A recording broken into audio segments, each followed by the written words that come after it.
why contracting is gaining steam, what mobile technology could mean for gaming, and hello, East Bay.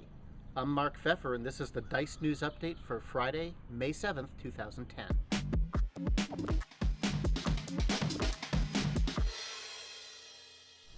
It probably doesn't surprise you when I say more contractors seem to be getting hired lately than full-timers.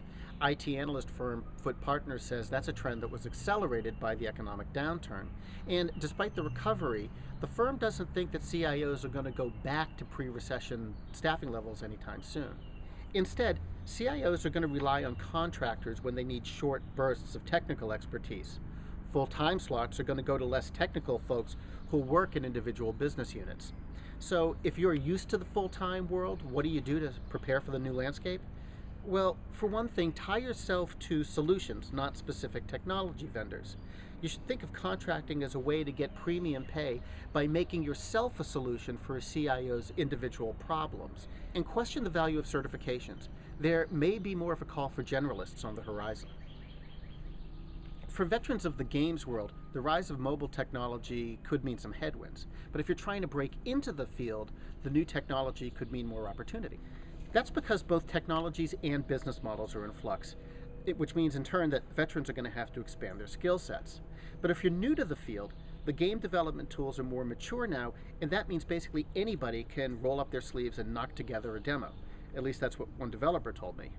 In other words, you can just get out there and do it. Also remember this, working in a lot of the new mobile platforms can force you to learn how to write tighter and better code. The payoff? It's easier to get people's attention, which means they might want to come after you to hire once they see what you've done.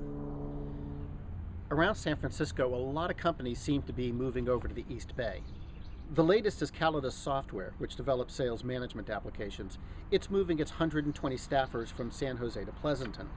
They're not going to be lonely over there. Other software firms in the East Bay are Oracle, Sybase, Polycom, and Workday. The area is also home to some big data centers, including Bank of America's in Concord and Kaiser Permanente's in Walnut Creek. The traffic, of course, still sucks. That's it for this week. Kat Miller will be back on Wednesday with another edition of DICE TV, and I'll be back on Friday. Until then, I'm Mark Pfeffer, Managing Editor of DICE News, and we now return you to your regular desktop.